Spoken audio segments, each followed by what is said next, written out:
Hello. Hello. My name is Vignesh. I am from Oriental College. I am staying at Chittagam. मेरा पहला सवाल ये है कि अगर जब अल्लाह एक ही है तो फिर मेरे जो बैकग्राउंड है वो सब मुसलमान भाई है, मैं अकेला हिंदू, तो मुझको भी I request the sound people, please. मेरी दरखास्त है साउंड वाले से साउंड जरा क्लियर कीजिए. Please see to it that the microphone is clear. I request the sound technicians to see to it that the microphone is clear, including my monitor speaker. भाई साहब आप जरा सवाल दोहरा सकते और आस्ते और जरा जोर से. अगर अल्लाह एक ही है ना तो मुझको भी चाहे तो मुसलमान बना सकते थे, पर क्यों नहीं? अल्लाह अगर एक है तो मुझको भी चाहे मुसलमान बना सकते थे, मेरे को क्यों हिंदू बनाए? भाई साहब का सवाल है, अगर अल्लाह एक है तो मुझको भी मुसलमान बना सकते थे, उसने क्यों नहीं तुम्हें मुसलमान बनाया? भाई साहब का अच्छा सवाल है और इसका जवाब है कि हमारे आखिरी पैगंबर मोहम्मद सल्लल्लाहु अलैहि वसल्लम फरमाते कि हर इंसान, हर बच्चा जब पैदा होता है वो दीनुल फित्र में पैदा होता है. दीनुल फित्र मतलब वो मुसलमान जैसा पैदा होता है. मुस्लिम का मतलब वो इंसान जो अपनी जिंदगी अल्लाह, भगवान, ईश्वर, अपने खालिक के मुताबिक बसर करता है. जो इंसान अपनी जिंदगी अपने खालिक, अपने अल्लाह के कहे हुए अहकामात के मुताबिक बसर करता है, उसे कहते हैं अरबी में मुस्लिम. तो हर इंसान जब पैदा होता है, चाहे हिंदू खानदान में पैदा हो या ईसाई खानदान में या यहूदी खानदान में या मुस्लिम खानदान में, कोई भी खानदान में पैदा होता है, वो पैदा होता है मुसलमान जैसा.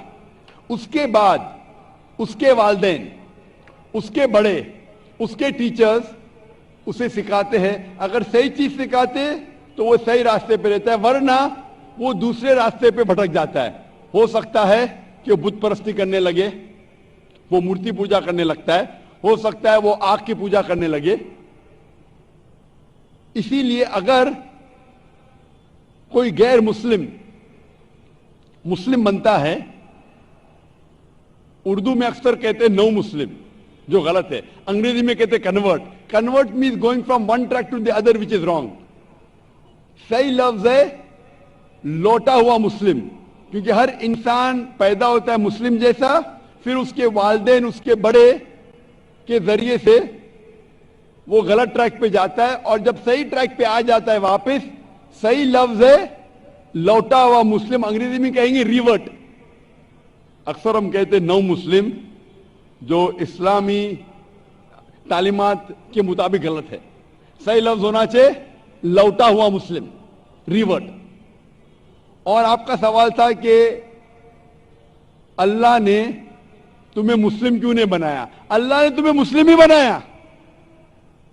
हो सकता है कि बचपन में आपके बड़े, आपके वालिदैन, आपके टीचर आपको सही रास्ता नहीं दिखा सके और आप गलत रास्ते पे गए, लेकिन इसके बावजूद आप अल्लाह को दोषी नहीं ठहरा सकते. आप ये पूछ सकते कि अल्लाह ने क्यों मुझे हिंदू खानदान में पैदा किया? अगर मुस्लिम खानदान में पैदा किया होता, हो सकता है कि मैं मुसलमान होता. अल्लाह ताला फरमाते हैं कुरान मजीद में, सूरह फुरकान में, सूरह नंबर 25, कि अल्लाह अगर चाहे तो सारे इंसानों को मुसलमान बना सकता है. लेकिन फिर टेस्ट क्या है? अगर टीचर चाहे तो सारे स्टूडेंट को पास कर सकता है, लेकिन टेस्ट क्या? टेस्ट वो होता है क्या टीचर सही तालीम देने के बाद इम्तिहान लेता है. जो आदमी सही जवाब देता है वो पास होता है, जो गलत देता है फेल होता है. तो अल्लाह ताला ने सारे इंसानों को अपना आखिरी पैगाम दे चुका है कुरान मजीद. उसके बाद अगर इंसान उस पर अमल करते तो पास होते, अमल नहीं करते तो फेल होते. और अगर आप अल्लाह से कंप्लेन करेंगे कि क्यों मुझे हिंदू खानदान में पैदा किया, तो अल्लाह ताला फरमाते कि आप किधर भी पैदा हो, चाहे मुसलमान खानदान में या हिंदू खानदान में, ये कहना कि हर इंसान जो मुस्लिम खानदान में पैदा होता है जन्नत में जाएगा, बिल्कुल गलत है. सिर्फ मुसलमान खानदान में पैदा होने के बाद और मुस्लिम नाम रखने से इंसान जन्नत में नहीं जाता है. जन्नत में जाने के लिए एक अल्लाह में मानने के अलावा, अल्लाह के रसूल में मानने के अलावा उनके अहकामात पे अमल करना चाहिए. हर मुस्लिम अमल तो नहीं करता है, तो हर इंसान जो मुस्लिम खानदान में जाएगा جو مسلم خاندان میں پیدا ہوتا ہے وہ جنت میں نہیں جائے گا. لیکن اللہ تعالیٰ یہ فرماتے ہیں کہ ہر انسان کو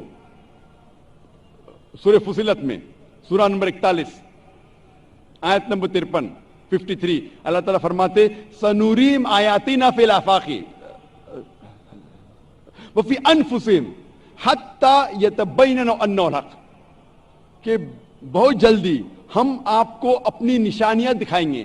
اللہ تعالیٰ فرما رہے انسانوں سے کہ جلد ہم آپ کو ہماری نشانیاں دکھائیں گے ہورائزنز میں، تاکہ آپ پہ واضح ہو جائے کیا حق ہے، کیا اللہ ایک ہے، اللہ کے علاوہ کوئی معبود نہیں. لیکن حق ظاہر ہونے کے بعد ہر انسان اس پہ عمل کرنا ضروری نہیں. وہ سوچنے لگے، وہ انسان سوچ سکتا ہے کہ اگر میں اسلام قبول کروں تو ہو سکتا ہے کہ میرے دوست مجھے چھوڑ دیں گے، ہو سکتا ہے کہ میرے والدین مجھے جائیداد سے دخل کر دیں گے، ہو سکتا ہے کہ مجھے میرے تجارت میں نقصان ہو. تو یہ سب چیزیں انسان کو بہت بار بھٹکاتی ہے اور حق قبول کرنے سے روکتی ہے. لیکن آخرت کے دن کے اوپر آپ یہ اللہ سے کمپلین نہیں کر سکیں گے کہ مجھے کسی نے بھی اسلام کے بارے میں نہیں کہا. اسی لیے قرآن مجید میں لکھا گیا ہے سورہ انعام میں سورہ نمبر 6 آیت نمبر 158 کہ اس دن، آخرت کے دن، اگر آپ کہیں گے کہ میرے والدین بت پرست تھے، مورتی پوجا کرتے تھے، اسی لیے میں کر رہا ہوں، تو اللہ تعالیٰ فرمائے گا یہ بہانہ نہیں چلے گا، کیونکہ اللہ تعالیٰ خود ہر انسان کے دل میں واضح کر دیتا ہے حق کیا ہے، اور واضح کرنے کے بعد آپ کے پاس کوئی شکایت کا موقع نہیں رہے گا. اور آپ کو بھی، آپ آج اس مجلس میں آ چکے ہیں اور میں نے لاکھوں لوگ کے سامنے آپ کو واضح کیا ہے کہ خدا ایک ہے، اس کے علاوہ کوئی معبود نہیں، اور محمد صلی اللہ علیہ وسلم اس کے آخری پیغمبر ہے. اگر آج آپ اس بات کو نہیں مانیں گے تو کل آپ یہ کمپلین نہیں کر سکیں گے، آپ شکایت نہیں کر سکیں گے اللہ سے کہ مجھے پتا نہیں تھا. باقی لوگ کر سکیں گے کہ نہیں، وہ بعد میں دیکھا جائے گا. آپ تو اللہ تو واضح کر دیا کس کے ذریعے پتا نہیں، لیکن آج میرے ذریعے تو کر رہا ہے آپ کو، اور اتنے لاکھوں لوگ شہادہ دے رہے اور کروڑوں لوگ ٹیلی ویژن پہ دیکھ رہے آپ کو. تو ابھی آپ کے پاس کوئی بہانہ نہیں، کوئی شکایت نہیں یہ کہنے کے لیے کہ میں مسلمان خاندان میں پیدا نہیں ہوا اس لیے میں نے اس دھرم کو ایکسپٹ نہیں کیا. میں آپ سے پوچھنا چاہتا ہوں بھائی صاحب، آپ مانتے ہیں کہ خدا ایک ہے؟ وہ تو ہے. آپ مانتے ہیں خدا ایک ہے؟ ہاں. آپ مانتے ہیں کہ بت پرستی غلط ہے؟ پر کون سا خدا ہے وہ پتا نہیں. نہیں، مورتی پوجا صحیح ہے کیا غلط ہے آپ کے حساب سے؟ اب جب میں ہندو دھرم میں پیدا ہوا تو پھر میرے حساب سے صحیح ہو سکتا. آپ کہتے ہیں کہ ہندو دھرم کے مطابق مورتی پوجا صحیح ہے. میں آپ کو آپ کے ہندو دھرم کی کتابوں کا حوالہ دیتا ہوں، مذہبی کتابوں کا. اگر آپ پڑھیں گے چھندوگیا اپنشد چیپٹر نمبر 6 ادھیے نمبر 2 منترا نمبر 1، ایکم ایودتیم، ایشور خدا بھگوان ایک ہے، دوسرا نہیں ہے. لکھا ہے سویتا سیتار اپنشد میں ادھیے نمبر 6 شلوک نمبر 9 میں، ناچسیہ کسج جنیتا نہ کدیپا، اس ایشور کے کوئی والدین نہیں، اس ایشور کا کوئی رب نہیں. مطلب ایشور کا، بھگوان کا کوئی والد نہیں، کوئی والدہ نہیں، اس کے اوپر کوئی نہیں. اور صاف طور پہ لکھا گیا ہے سویتا سیتار اپنشد میں ادھیائے نمبر 4 منترا نمبر 19 میں، نہ تسیہ پرتیما استی، اس ایشور کی، اس بھگوان کی، اس اللہ کی کوئی پرتیما نہیں، کوئی عکس نہیں. عکس، پرتیما جو سنسکرت لفظ ہے اس کے معنی ہے عکس. خدا کا کوئی پرتیما نہیں، کوئی عکس نہیں، کوئی فوٹوگراف نہیں، کوئی پینٹنگ نہیں، کوئی پورٹریٹ نہیں، کوئی مورتی نہیں، کوئی بت نہیں. اور یہ پیغام دہرایا گیا ہے یجروید میں ادھیائے نمبر 32 منترا نمبر 3 میں، جس میں لکھا ہے نا تسیہ پرتیما استی، उस ईश्वर, उस भगवान, उस अल्लाह की कोई प्रतिमा नहीं, कोई अक्स नहीं, कोई पिक्चर नहीं, कोई पेंटिंग नहीं, कोई पोर्ट्रेट नहीं, कोई बुत नहीं, कोई मूर्ति नहीं। साफ तौर पे आपके मजहबी किताब में लिखा है कि मूर्ति पूजा गलत है। और हिंदुइज्म का ब्रह्मा सूत्र है, एकम ब्रह्म देवता नास्ते नैना नास्ते किंचन, भगवान एक ही है, दूसरा नहीं है, नहीं है, नहीं है, जरा भी नहीं है। अभी मैं आपसे पूछता हूं भाई साहब, जब आपके मजहबी किताब में साफ तौर से लिखा हुआ है कि मूर्ति पूजा गलत है, तो फिर भी आप मानते हैं कि मूर्ति पूजा सही है? नहीं, नहीं, आप मानते हैं कि मूर्ति पूजा सही है गलत है? फिर गलत है। आप मानते हैं कि खुदा एक है? हाँ। आप मानते हैं कि मूर्ति पूजा गलत है? हाँ। आप मानते हैं कि इस खुदा, इस ईश्वर, इस अल्लाह के आखिरी पैगंबर मोहम्मद सल्लल्लाहु अलैहि वसल्लम है? सर बट और एक क्वेश्चन है। सॉरी, बट एक क्वेश्चन है, मैं एक पूछता सवाल हूं। है सर। आपका एक सवाल है? हाँ। ठीक है, पूछ सकते हैं आप। अगर मैं मुसलमान बन गया और ऐसा ही तो इंसान को भूत ही भड़काता ना। जिस अगर हाँ, आप मुसलमान तो बन गए तो इंसान को तो भूत ही भड़काता ना। आपकी आवाज जरा साफ नहीं आ रही। शैतान ही भड़काता ना इंसान को। आप अगर मुसलमान बन गए तो वो नहीं, इंसान को तो शैतान ही भड़काता ना। इंसान को शैतान भड़काता है। हाँ, तो अगर मैं मुसलमान बन गया और गलत काम किया तो मेरे वास्ते मुसलमान का नाम खराब हुआ, तो अल्लाह क्या मुझको माफ करेंगे? भाई साहब का सवाल जो समझ में आ रहा है मुझे, मैं दरखास्त करूंगा ऑडियो टेक्नीशियन से, अगर मैं मॉनिटर स्पीकर को साफ कर सके। थोड़ा प्रॉब्लम भी रहेगा। ऑडियंस को साफ सुनने में आ रहा है, मुझे सुनने में नहीं आ रहा है क्योंकि मेन स्पीकर आपके तरफ है। तो मैं रिक्वेस्ट करूंगा ऑडियो टेक्नीशियन से कि अगर जो मॉनिटर स्पीकर है उसे साफ करे। भाई साहब का सवाल है, क्या इंसान को अक्सर शैतान भड़काता है? अगर मैं मुसलमान बन गया और शैतान मुझे भड़काया और मैं गलत काम किया तो क्या अल्लाह ताला मुझे माफ करेगा?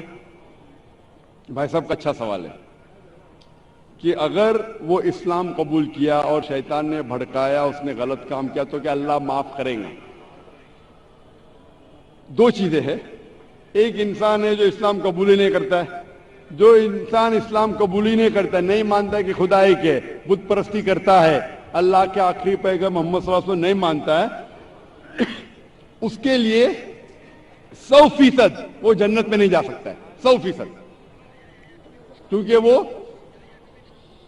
ईश्वर के अलावा दूसरे की इसकी इबादत करता है। दूसरी तरफ एक इंसान है जो मानता है कि एक अल्लाह है, मानता है कि मूर्ति पूजा गलत है, मानता है कि मोहम्मद सल्लल्लाहु अलैहि वसल्लम आखिरी पैगंबर है, और गलत काम करता है। हो सकता है कि झूठ बोलता है, हो सकता है कि चोरी करा, हो सकता है वो शराब पी रहा है, ये गलत है, हराम है। लेकिन फिर भी अगर वो बुत परस्ती नहीं करता है, अल्लाह ताला फरमाते सूरह निसा में सूरह नंबर 4 आयत नंबर 48 में, और सूरह निसा सूरह नंबर 4 आयत नंबर 116 में कि अल्लाह अगर चाहे तो आपके कोई भी गुनाह को माफ कर सकता है, लेकिन शिर्क को कभी नहीं माफ करेंगे। तो शिर्क के अलावा, बुत परस्ती के अलावा, मूर्ति पूजा के अलावा अगर आप दूसरे गुनाह करेंगे तो अल्लाह ताला माफ कर सकता है। आपके फिर भी चांसेस है कि आप जन्नत में जा सकते हैं।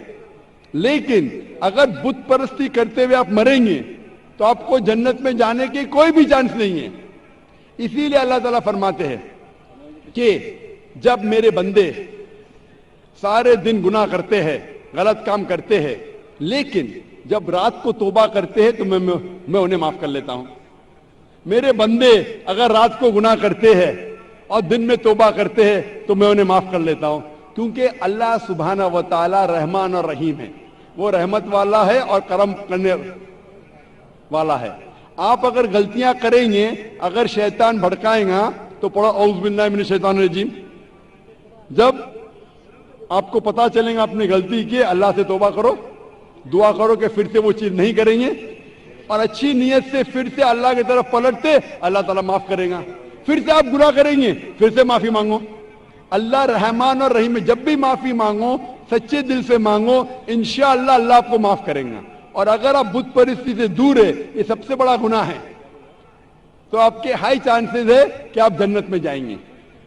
तो अभी मैं आपसे पूछना चाहता हूं, हाँ सर, एक सेकेंड सर, क्या कुरान में लिखा है ना शराब हराम है, जी हाँ, तो जब सिगरेट भी हराम होगा? सिगरेट भी पीना हराम है, कुरान में नहीं लिखा है लेकिन हराम है। हाँ, अच्छा, यही पूछना चाहिए था, क्योंकि हमारे यहाँ जो है सेक्टर मस्जिद में जमाती आते वो भी सिगरेट पी लेते। शराब पीना तो साफ तौर पे कहा गया है कुरान मजीद में, सूरह माइदा सूरह 5 आयत नंबर 90 में कि हराम है। लेकिन सिगरेट पीना कुरान मजीद में इसका जिक्र आता है, सूरह बकरा में सूरह नंबर 2 आयत नंबर 195 कि अपने हाथ से अपना खुद कत्ल मत करो, यानी सुसाइड मत करो। आज की साइंस कहती है कि टबैको के वजह से, सिगरेट पीने के वजह से हर साल वर्ल्ड हेल्थ ऑर्गेनाइजेशन कहती है हर साल 40 लाख लोग मरते हैं सिर्फ सिगरेट पीने की वजह से। दुनिया में दूसरे नंबर पे आता है शराब के बाद, तो सबसे ज्यादा मौत होती है कोई चीज पीने या खाने की वजह से, वो है सिगरेट। तो क्योंकि पहले लोग को पता नहीं थे कि सिगरेट इज स्लो पॉइजनिंग, तो कई उलमा कहते थे मकरू है। आज 400 से ज्यादा फतवे हैं सऊदी में, इजिप्ट में, जो कहा गया है कि सिगरेट पीना हराम है। अभी जो लोगों को लत लग गई है, हम अल्लाह से दुआ करते कि अल्लाह उन्हें हिदायत दे। लेकिन अगर कोई मुसलमान गलत कर रहा है, उसका मतलब नहीं कि आपको भी करना चाहिए। हम दुआ करेंगे कि इन मुसलमान को अल्लाह ताला ताकत दे, क्या ये बुरी लत से उन्हें नजात मिले। मैं आपसे पूछना चाहता हूं, क्या आप मानते हैं कि खुदा एक है? हाँ। आप मानते हैं बुत परस्ती गलत है? हाँ। आप मानते हैं कि मोहम्मद सल्लल्लाहु अलैहि वसल्लम आखिरी पैगंबर है? सर, मैं भी तो थोड़ा इस्लाम रिसर्च कर रहा हूँ, उसके बाद मैं खुद ब खुद कबूल कर लूँगा इंशाअल्लाह। भाई साहब चाहते हैं कि वो इस्लाम के बारे में और रिसर्च करे, और मैं चाहूंगा कि आप मेरे हाथ से एक तर्जुमा ले कुरान का, और मेरी दरख्वास्त है कि आप कुरान मजीद का तर्जुमा पढ़िए, और इंशाअल्लाह इससे आप हिदायत पाएंगे। और जब मुतमईन हो जाएंगे कि ये मजहब सही है, फिर ही कबूल करना, कोई जबरदस्ती नहीं। आप जब मुतमईन हो जाएंगे कि ये इस्लाम, ये कुरान में सही बातें लिखी है, ये सबसे बेहतरीन मजहब है, फिर आप कबूल कीजिए। मैं दरख्वास्त करूंगा कि आप स्टेज पे आके इंशाअल्लाह कुरान मजीद का नुस्खा मुझसे ले सकते हैं। Sir, thanks. माइक